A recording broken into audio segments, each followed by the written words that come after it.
I value relationships a lot, and because I value relationships, I feel like that the value of the relationships that I feel is really felt by those people, and people will call and connect or say, I need help again, or can you work with me again, or come back. I will say I'm very blessed. I'm very blessed.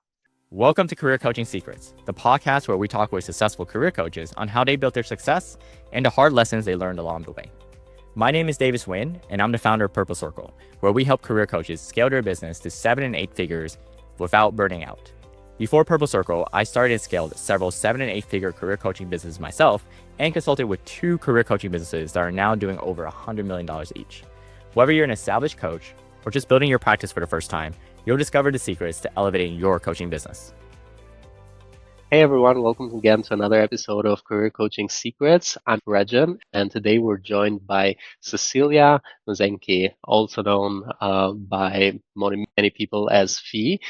She is an executive coach and the founder of Direct Connect Coaching. Fee empowers executives in different industries, founders and leaders to reconnect with their most energizing purpose, helping them lead with confidence and drive quantum results. Her approach blends strategy with heart, turning inner clarity into team-wide success. I'm excited to have her on the podcast today. Welcome to the podcast, Fee. Thanks so much, Rexhen. I appreciate being here with you today. It's a pleasure to have you on, Fee. Tell me a little bit more about what inspired you to become a coach. Well, this is a great story, and it goes way back.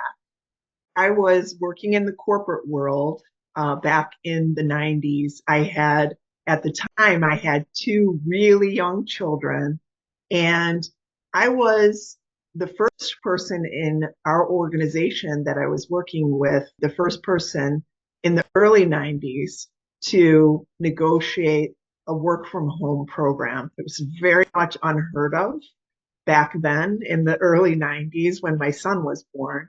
But I had a long commute. I live just outside of the Chicago area. And anybody that knows Chicago knows there's a lot of traffic.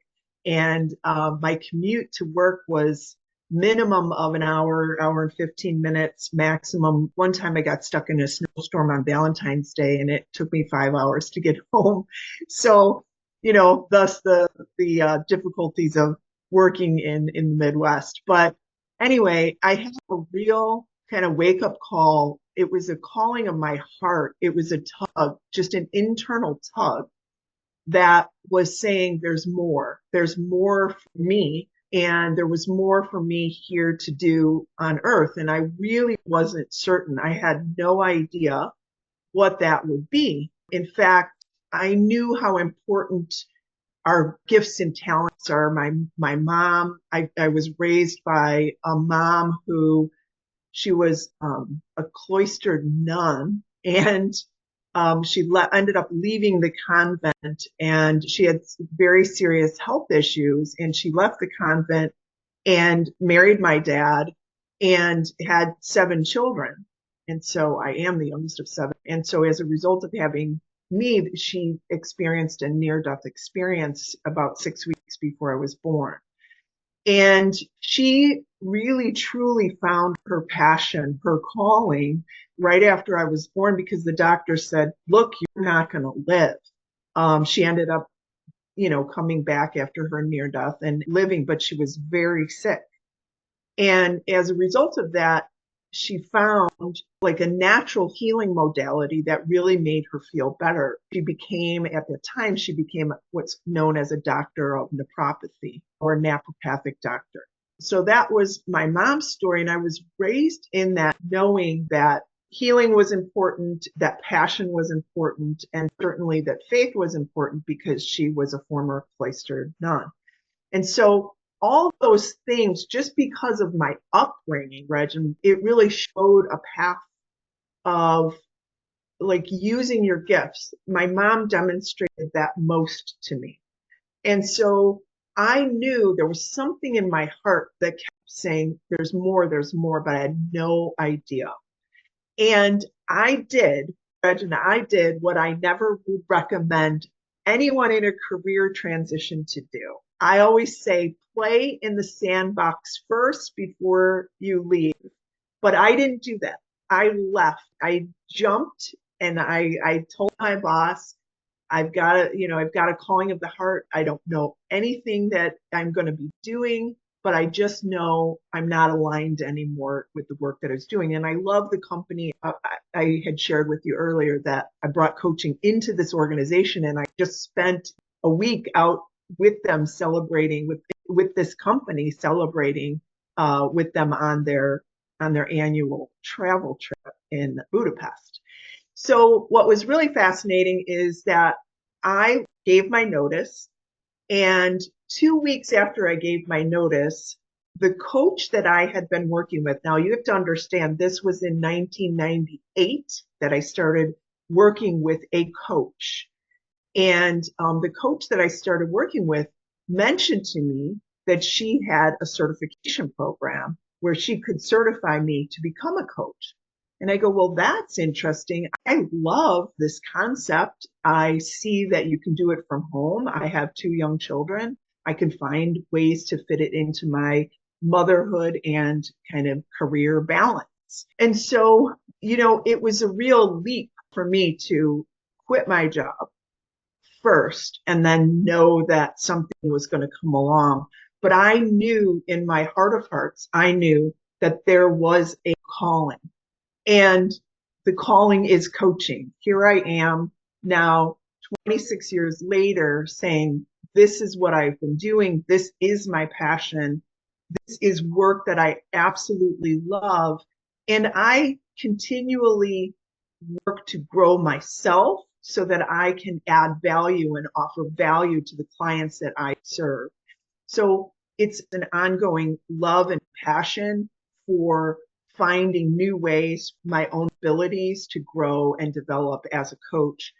And that also adds value to the client base that I serve. So when you gave the notice, at that moment, you didn't yet know that you were going to become a coach. That was not something you were familiar with at the time. Not at all. I knew the concept of coaching because I was a client first. I was a coaching client first. And I knew the format of which my coach provided for me in coaching. And I also knew how quickly I transformed with the principles that she shared with me. And so this was a leap first and the net will follow approach in career transition. Now, I never recommend that to any of my clients.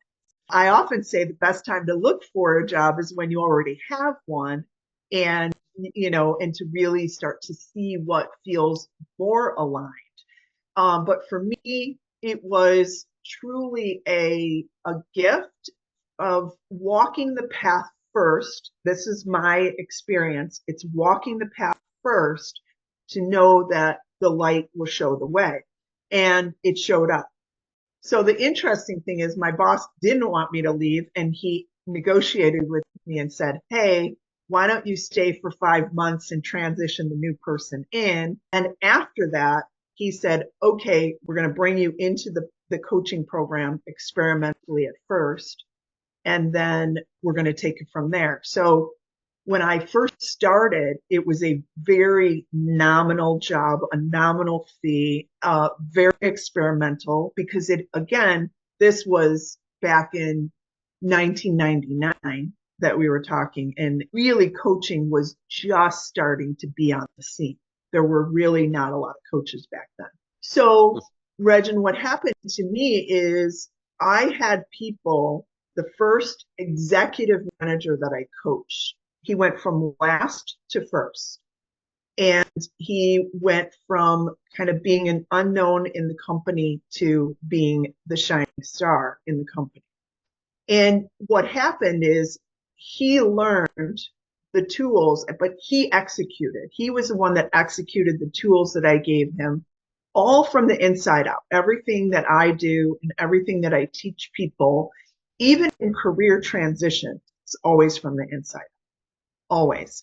And so I had such great results with the people that I started with that they recognized that, and it became a national program within the first year. So that's kind of how the whole story started, and it launched me. And I'm really grateful really grateful for my former boss, who is now deceased. But I'm really grateful that he saw something in me that said, hey, we want you to do this and we're willing to give you a shot.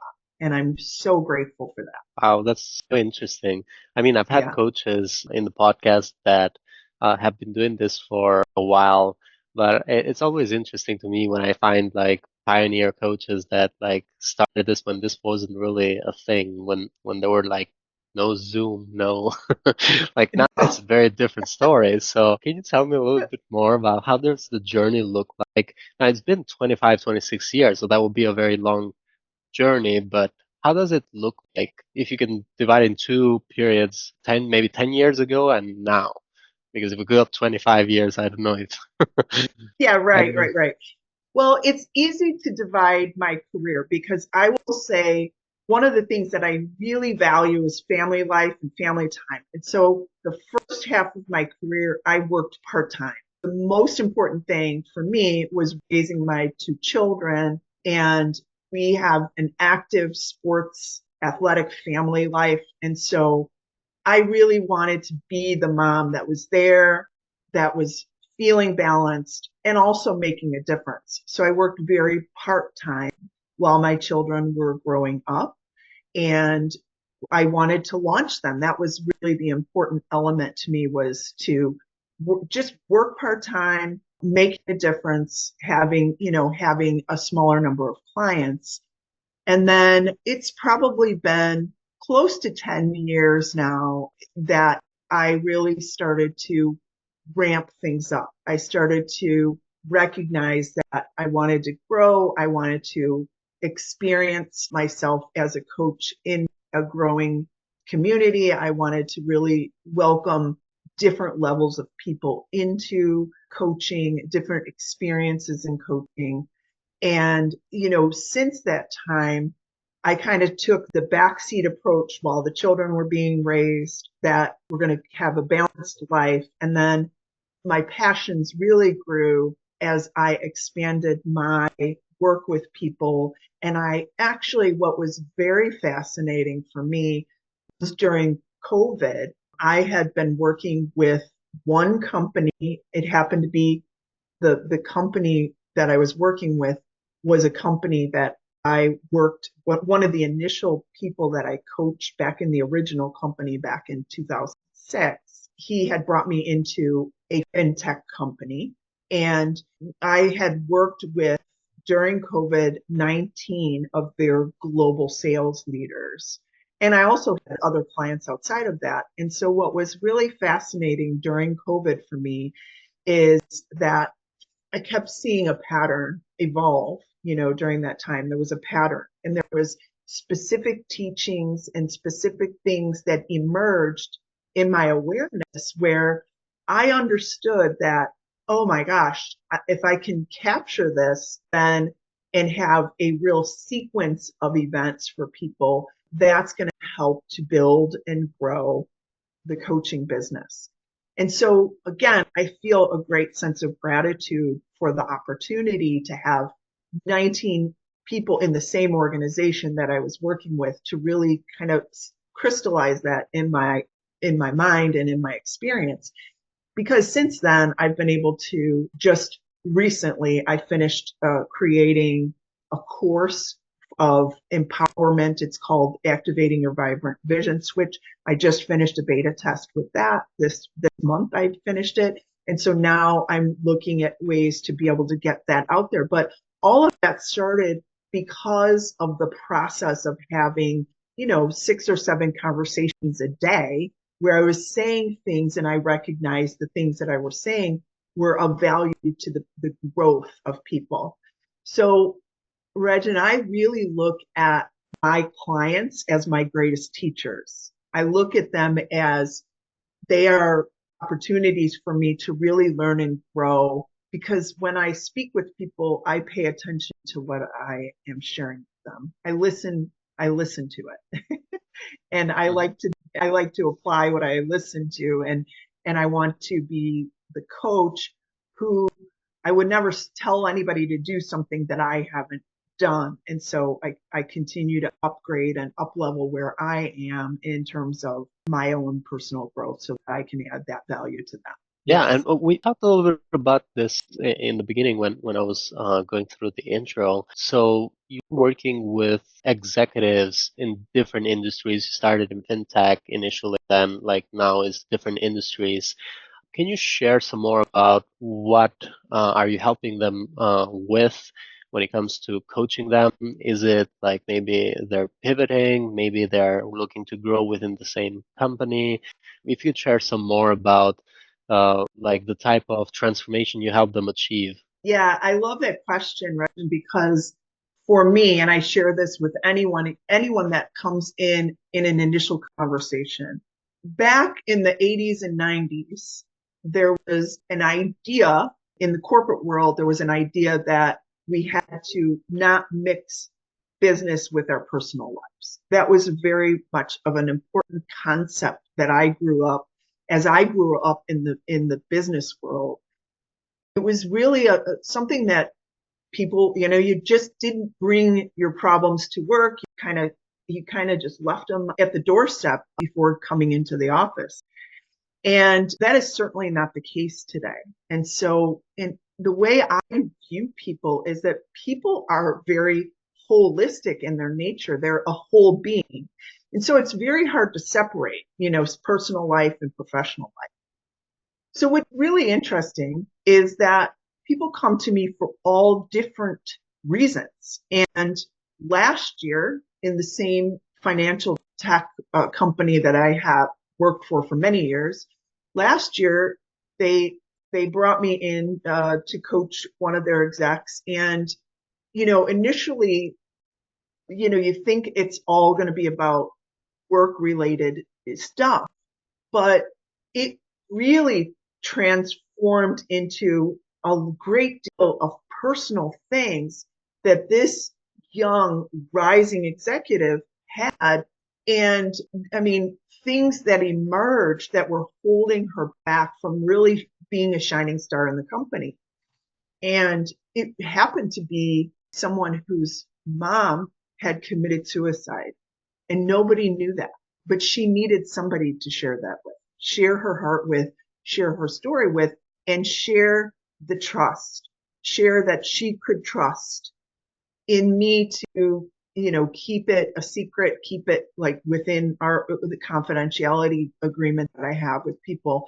And because I have thousands and thousands of clients globally, nobody's going to know who this person is. But what's interesting is I do what's called an emotional discovery process.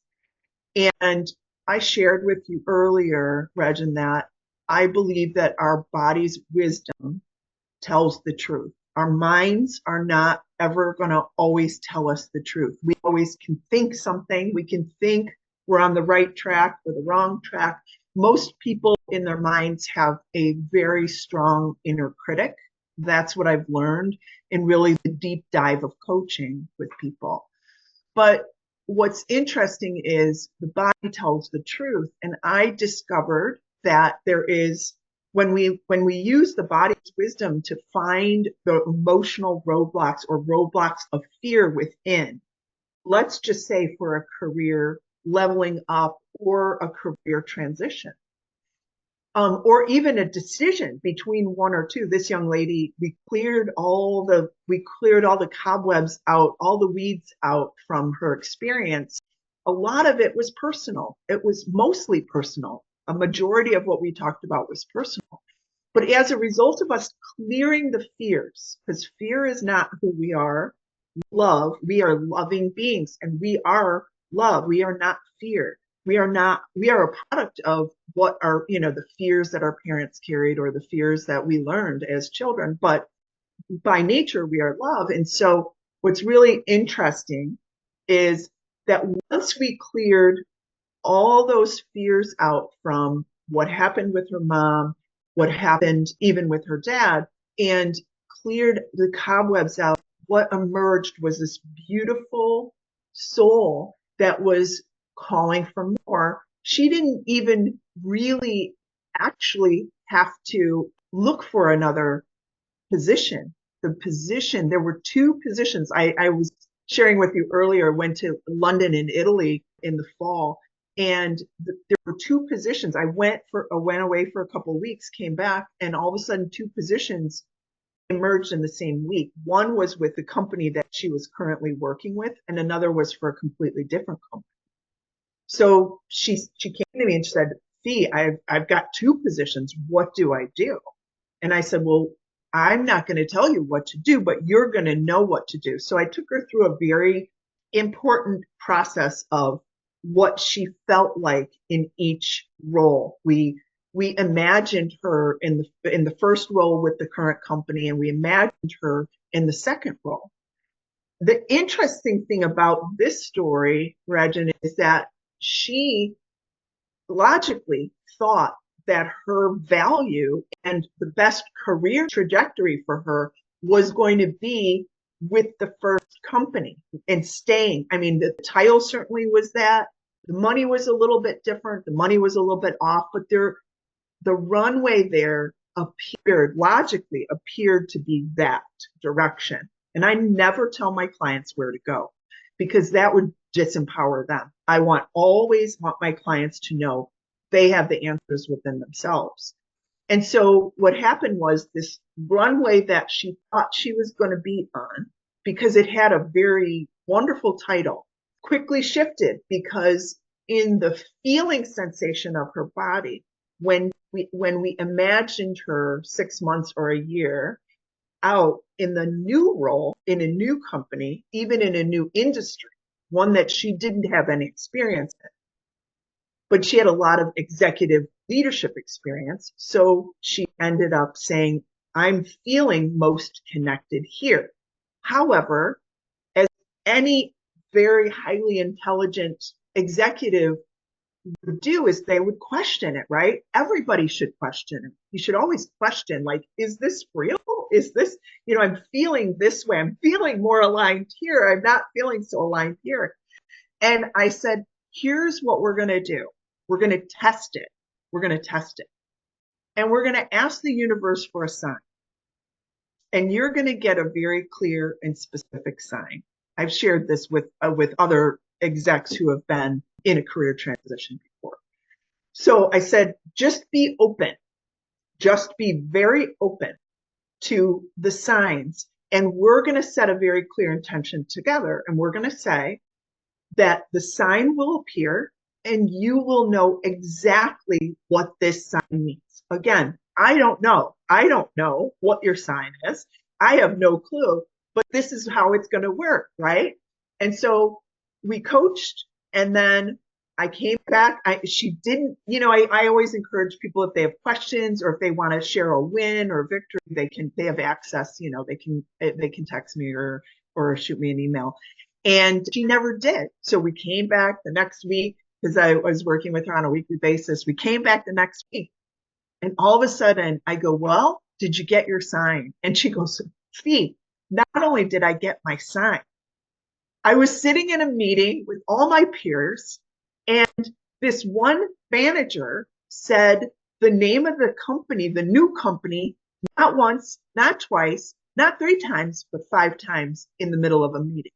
And he had never said this company. There was never a reference to this company. There was never ever in the meetings that she had with her peers, nobody ever spoke about this company. And I said, I think you got your sign. And so it's building people to trust their knowing. And it's building people in a way, in a format that allows that wisdom to arise within. Interesting. Thanks so much for sharing that example. It really goes into the details of how coaching works, and it's not about, just like it's not about telling them the answers, it's about guiding them to find the answers in a way that's very, I mean, I've had that also explained to me in the podcast, but this was like the most comprehensive explanation of how that whole thing works, because I'm not a coach myself, so I'm always learning. So thanks so much for sharing that. And Sure. we talked a little bit about this in the beginning. You mentioned that when it comes to, and I want to go a little bit into the business side of coaching, you mentioned in the beginning that your clients mostly come from your referral network. Could you share a little bit more about your referral network? And I know it's been 25 years, 26 years almost, so you've had the opportunity to build a big network. But for anyone who's watching and the network doesn't look like that, how do you keep nurturing these people, keeping them in touch with you, and to a point that they can actually refer more work towards your way? Well, I love the question, Rexhen, and what's really interesting about having a referral network, I want to go back and say it really is, it develops in the relationships that you have and the trust that you build and the service that you provide. So anyone that's a newer coach, what I recommend always is to nurture those relationships by building a caring, trusting format for people that are willing to feel safe, feel very emotionally safe with you. There, where whatever is troubling them, I believe that coaching is, we coach the whole being. So if things are not working well in someone's marriage, that can be addressed as part of the coaching so that we can clear the roadblocks of fear around what may be coming up there. And then, deep dive and being able to have this trust and confidentiality agreement with people, I think is so important, because people that come to you should come to you and value your gifts and value who you are as a human, who your characteristic traits and what your values are. And I would highly encourage anyone to really just make sure that those alignments are there. If you're not aligned as a coach, coaching someone, and the person doesn't value the same things, maybe it's not the best match.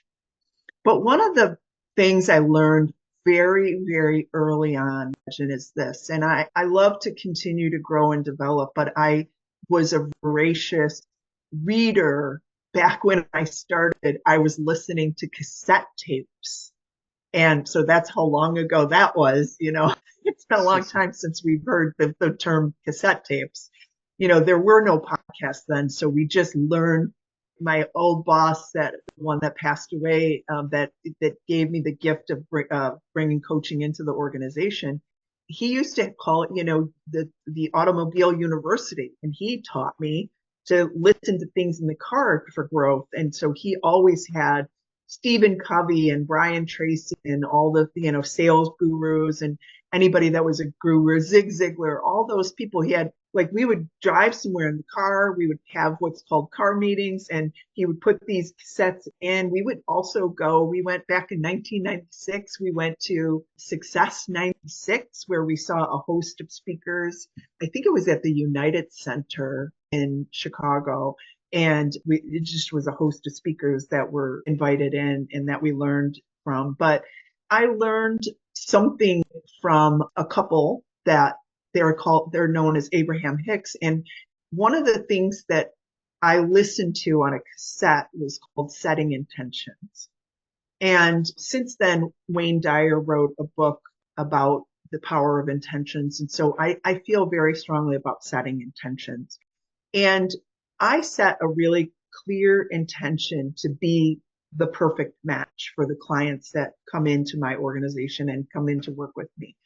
I am very clear that I want people who are eager to learn, eager to grow, willing to look within. They may have a spiritual curiosity, or they might have a spark of a spirit within them that is calling them. So those are my intentions. So I would go back to being very clear about the type of client that you are attracting and how you want to be that perfect match for that person.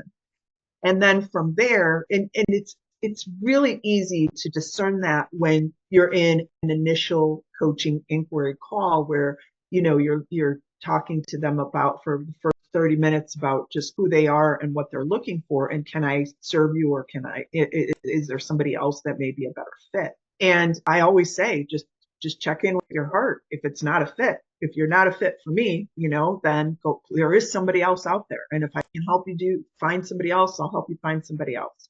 But that's always really important to me. So setting a very clear intention of who your customer avatar or client avatar is really important. And then intending for that to be out there. Intentions are energy. Everything that we do is an exchange of energy. And so for me, I've always had a knowing like, okay, the next client is ready to emerge. And when they're ready to emerge, they emerge. And so I've always had that expectation, and I put that energy out there. It's always the way it's been for me. And so sometimes people, especially when they're first starting out, have a lot of fears around coaching and a lot of fears around where am I going to get my clients? Those fears are the actual blocks to receiving clients.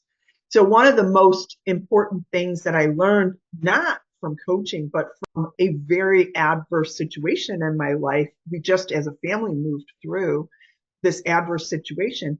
I learned how to maintain peace in the midst of strong adversity. And I'm here to admit my life has not been a perfect straight arrow. We've had some great challenges. And from the challenging situation that we endured, we had a very contentious custody court battle with my granddaughter. And it was an 8.5-year journey that we went through. And it just actually ended officially on April 11th. So not only am I a coach that shares the tools and principles for people to grow and have quantum growth in their businesses. A lot of sales is easy. It's easy to quantum grow sales. It's a number. We focus, we have a vision, we focus on the number. But for me, in this contentious court battle that we had as a family for my granddaughter, it was really for her freedom because she was being abused by her biological father. And the courts ordered him to have custody, partial custody of her and visitation. So that was something that we as a family really bonded together. There was a clear vision of her freedom. And I held that vision and I practiced that vision every single day to allow her to become free. And I'm happy to say that not only am I a coach, but I'm also a client of myself because I take the principles that I teach and I also apply them to my own life. And in my own difficulties, I can say that they work. And I held a vision. I never gave up. I persisted. I pursued. But the most important thing that I did in that time, Rexhen, was I maintained kind of like the eye of the hurricane is probably always the best way to describe it. While a lot of things were going on very abusively around me and very chaotically around me, I kept holding within my heart, within my mind, very clear, very specific intentions of peace. Now, that's not to say that I didn't have moments of just complete fear because there were many things that we were afraid of, including the grandmother was saying that she was going to take our granddaughter to Brazil and bring her there and take her away from our family and just bring her there. My daughter was raising her and that was my daughter's daughter and we wouldn't have that. So there were a lot of difficult moments during that time, but I learned to maintain peace. And I would say to people that are starting out as coaches, really finding a pathway to peace. You're going to feel nerves. You're going to feel fear. You're going to feel those things. That's important energy for you to release. But there is a calm confidence within every human being that knows there is a pathway of peace. And so that's one of the things that I love to teach my clients is how to maintain a calm confidence, particularly when they're at an executive board meeting or presenting ideas or, presenting to investors, wherever it may be. There's a really important calm confidence. And I would say in generating clients, having a calm confidence in going out there and attracting clients is the easiest way to open up your heart and open up to receiving the perfect match for you. That's an important element. Yeah, and like the quality of the decisions you can make while in calm confidence tremendously improves, right? Just like being in peace with yourself as well. I wanted to just quickly also ask you, and you talked a little bit about this in the beginning, where the first 10 years you were doing it part-time, the last 10 years you are doing it this full-time, you're growing, and wanted to ask, do you have any goals that you're working towards in the next 1 to 3 years, like looking at this on short term rather than on a long term? Yeah, I mean, I want to share with you, Rexhen, and I appreciate the opportunity to be here. I have a vision, and my vision is to share love and peace and empowerment to the world. And I have very strong convictions of knowing that with any adversity, either be it a personal adversity, a community adversity, a state adversity, a country adversity, I always know with the power of the human spirit that we can join together. No matter where we are, we can join together and we can work together to be able to unite and bring more love and more peace to the world. One of the founding principles that I have is rather than saying, what's your goal? I don't disagree with the term. I don't disagree with the term at all. It's common business practice. But I always ask people what they would love for their lives, for their businesses, for their travel. You know, you and I had a great travel discussion prior to the start of the podcast. And really, I want people to be in their passions. I want people to live a life that they love. And so we always ask what you would love. And what I would love is I would love for the power and the presence of these principles. I've got a course that I'm about to launch. I've got a book. Here's my book that I am a selected author. It's called Jim Britt's Cracking the Rich Code. I'm a contributing author to the book. I am looking to share the very empowering ideas of how to maintain calm confidence from within so that quantum growth can happen from the inside out. And I want to share that with the world. So I'm going to do that in various channels. You know, these are the channels in which I'm going to grow and expand even further. I have an executive assistant. She's from the Philippines. She's teaching this to her family and empowering her family. And she told me yesterday, her dad owns a business. She's like, he taught my sister this. Her sister's involved in the family business. Sister just started teaching these principles to her sister. Sister got a client on Tuesday and 3 clients yesterday morning. So it doesn't take long. It's not really hard, but I can see it's like planting the seed and I can see the growth happening more and more and more. So I'm really empowered and enthused about creating opportunities for people to come forward. I want to have a licensing agreement for the course that I have because I think the licensing agreement can be shared with organizations and even schools, colleges or high schools, whereby students who want to learn how to grow from the inside out, people know all the answers that we have as human beings exist within us. I don't have answers for my clients. I just ask very inquiring questions to bring those answers up from within them. And I want the world to know that. I want the world to know that there is a power inside each and every one of us that allows you to just get quiet and get still, ask questions. I do it in a coaching format so that it's 2-on-1 instead of 1-on-1, but people can do it 1-on-1 too. And ask those questions that are going to really light our energy up. And when our energy lights up, when our hearts sing, when we feel and experience our lives in a joyful manner, then anything is possible.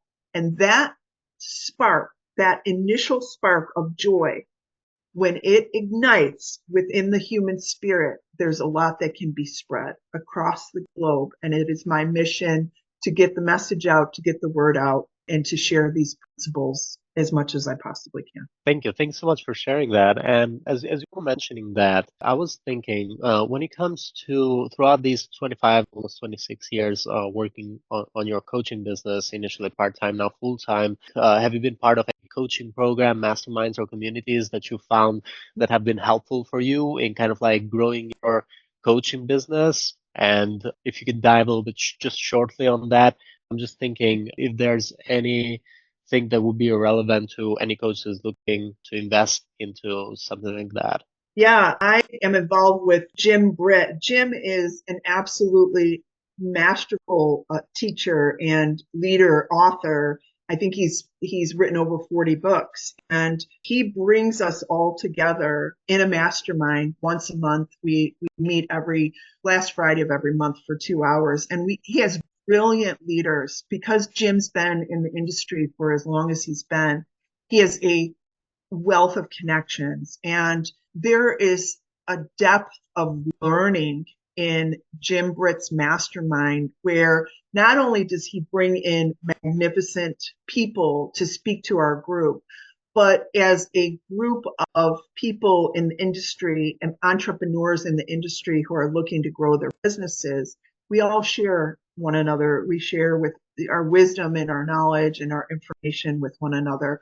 And it's a brilliant format for sharing. So if there are any coaches out there that have an interest in being considered as an author, Jim, he's a down to earth person, so easy to talk to, so wise, and offers his wisdom to all of us. I would say reach out to Jim, and please let Jim know that I recommended him, because I can't speak highly enough about him. He's a great mentor, and you would have to be selected as an author in the group. So you would have to go through a process with Jim in order to do that. Thank you. Thank you for sharing that. So the other thing I wanted to ask you is, what are some of the biggest challenges you faced or you're currently facing in scaling your coaching business right now? I would say what I faced, the adversity that I faced, through the adversity emerged a lot of skills that I didn't know that I had. But though the adversity was quite a distraction, I mean, 8.5 years of going through this. And in 2024, my daughter was brought to court. She was served papers to go to court in January of 2024. And she went every month, and we, as a family, committed to supporting her throughout the journey. She went every month except for 2 in 2024. So this whole journey just ended April 11th. So here I am on April 30th saying, it works. We held a vision. It took a lot longer than I anticipated, but it works. But I would say for any entrepreneur, distraction is probably the easiest thing. There's the idea of the shiny object out here. What else can I join? What else can I get into? Where else can I grow? I would say to that, to speak to the distraction, is to say, as a reminder, we always have the answers within ourselves. Now, that doesn't mean there's not amazing mentors out there. And I would say, if you need a mentor or require a coach, find someone that you are very aligned with, where your heart is saying yes to, yes, I will work with this person no matter what. Another person that I work with regularly is Mary Morrissey. She's 50 years in the business of transformation, and she has something called Dream Builder Live that's coming up this weekend. I attend those as often as I can when I'm in town, when I don't have things going on. Happens to be this weekend starting Friday. I always go through and upgrade my dreams. And so one of the things that I truly believe in, and this is when I very first started with the first executive that went from worst to first, that guy happened to be the guy that sold coaching in the organization that I brought it into. I never imagined that he would be the one, But I was very clear in my heart saying, I am ready to start this business, and whoever is going to be that person to bring coaching into this organization that I'm the perfect match for, let that person come forward. And there was one executive that came forward from that group of people. There were a couple of others that were not at the executive that I worked with and started with. But he started, he sold coaching for me. And so, again, whatever our desires are, whatever our dreams are, whatever our visions are, there's always a chance to upgrade those. There's always a chance to refine those. There's me saying, yes, this weekend I'm going to devote 3 days to really putting this information on paper and saying, this is where my business, this is my 3 to 5 year business plan. And this is where I'm headed. And I've got those ideas already. I'm going to really refine them this weekend. I've got the ideas. I've got where I'm headed, but I'm going to refine them this weekend. And so to me, it's always about, the challenges are always about taking the time for yourself, taking the time away from family, friends, distractions, things that we have going on in the world, and focusing on, this is what I want. I want to have clarity. I mean, I've got people that call me or text me, or somebody just that I worked with, I think maybe 10 years ago, just emailed me back and said, here I am, a blast from the past. I had a client that called me on Sunday on her way home from a wedding. She was like one of the early clients in the early 2000s. And she's like, Fee, I have to tell you, you shared this with me, that, she's a small statured woman, and she goes, I was having to be on stage to present, and I'm so small, and I needed a suit, but it needed to be tailored. And she goes, and I can't find a tailor. And I said to her, there is a tailor that is looking for you. Just find the match. She told me that. I don't remember saying that to her, but she said, there's a tailor that's looking for you. And she goes, see, I went to this wedding this weekend, and I thought it was a beach wedding, but then I looked at the invitation, and at 2:00, I realized it was a formal wedding. I didn't have a formal dress to wear. She's small, very small, short woman. And she's like, I knew it had to be tailored. So I thought of you right away. And I thought of that experience of saying, and she found a tailor, by the way, she found the tailor. She called me Sunday and she goes, I ran into this outlet mall, and I said, can you guys please help me? And they stopped everything they were doing and they helped her. And she looked like $1 million. And she called me on her way home from the wedding and said, the very first thing she said warms my heart, makes me a little bit emotional. But she said, thank you. Thank you for everything that you taught me. And that was heartwarming, and I mean, I still talk to her occasionally. It's not like we catch up all the time, but we still connect here and there. And it's just beautiful. And I value relationships a lot. And because I value relationships, I feel like that the value of the relationships that I feel is really felt by those people, and people will call and connect or say, I need help again, or can you work with me again, or come back. I will say I'm very blessed. I'm very blessed. Thank you for sharing so much value, so much insight. And I'm really happy that you have passed most of your challenges and now you can focus on the business more.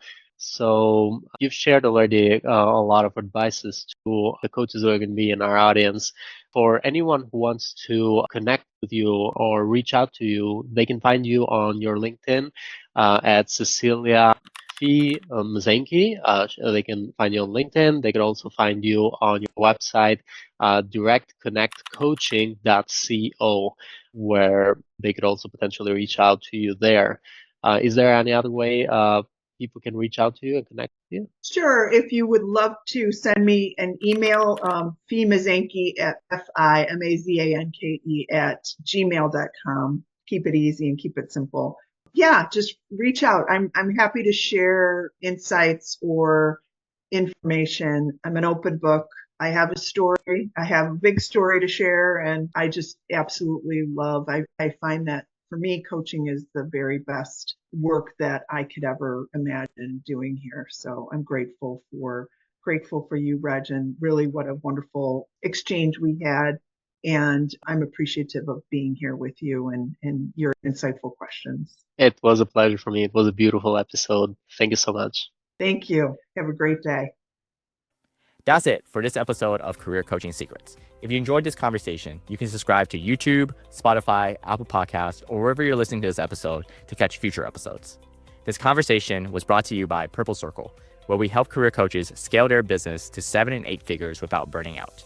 To learn more about Purple Circle, our community, and how we can help you grow your business, visit joinpurplecircle.com.